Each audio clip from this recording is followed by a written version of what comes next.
Zero tolerance नीति है। आज पूरे विश्व को भी भारत की इस नीति की तरफ चलने के लिए मजबूर होना पड़ा।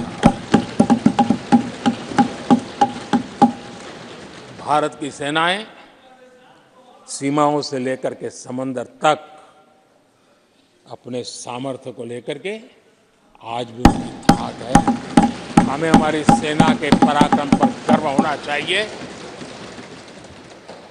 हम कितना ही उनके मोरल तोड़ने की कोशिश करें, मुझे मेरी सेना पर भरोसा है। मैंने उनके सामर्थ्य को देखा है।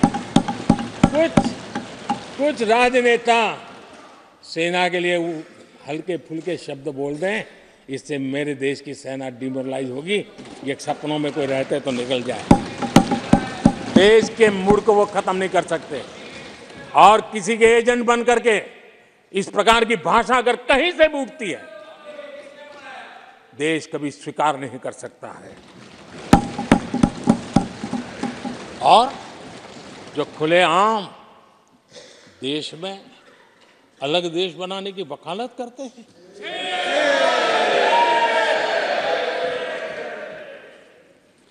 जोड़ने की बातें छोड़ो, तोड़ने की कोशिश करिए। यार, आपके अंदर क्या पड़ा हुआ है?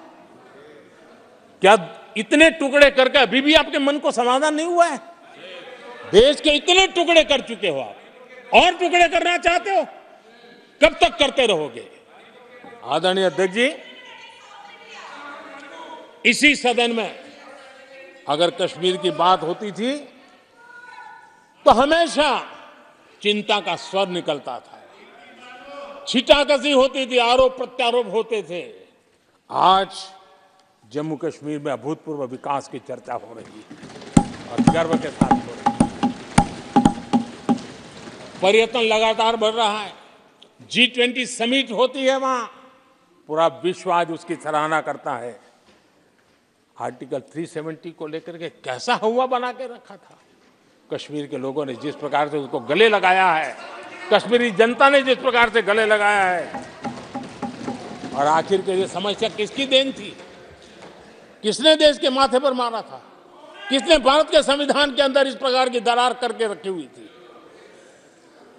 आदरणीय अध्यक्ष जी, अगर नेहरू जी का नाम लेते हैं तो उनको बुरा लगता है, लेकिन कश्मीर को जो समस्याएं झेलनी पड़ी उसके मूल में उनकी ये सोच थी और उसी का परिणाम है देश को भुगतना पड़ा। जम्मू कश्मीर के लोगों को, देश के लोगों को नेहरू जी की गलतियों का बहुत बड़ी कीमत चुकानी पड़ी है। आदरणीय अध्यक्ष जी,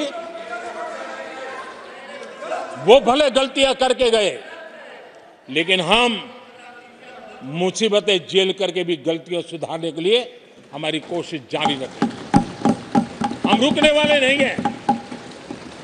हम देश के लिए काम करने के लिए निकले हुए लोग हैं। हमारे लिए नेशन फर्स्ट है।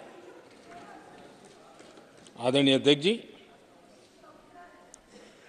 मैं सभी राजनीतिक दलों के नेताओं से आग्रह करूंगा, सभी माननीय सदस्यों से आग्रह करूंगा, भारत के जीवन में एक बहुत बड़ा अवसर आया है। वैश्विक परिवेश में भारत के लिए बड़ा अवसर आया है। एक नए आत्मविश्वास के साथ आगे बढ़ने का अवसर आया है। राजनीति अपनी जगह पे होती है, आरोप प्रत्यारोप अपनी जगह पर होता है, लेकिन देश से बढ़कर कुछ नहीं होता है। और इसलिए आइए मैं निमंत्रण देता हूं आपको, कंधे से कंधा मिलाकर के हम देश के निर्माण के लिए आगे बढ़े। राजनीति में किसी भी जगह पर रहते हुए भी राष्ट्र निर्माण में आगे बढ़ने में कोई रुकावट नहीं आती। अब इस राह को मत छोड़िए। मैं आपका साथ मांग रहा हूं, मां भारती के कल्याण के लिए साथ मांग रहा हूं।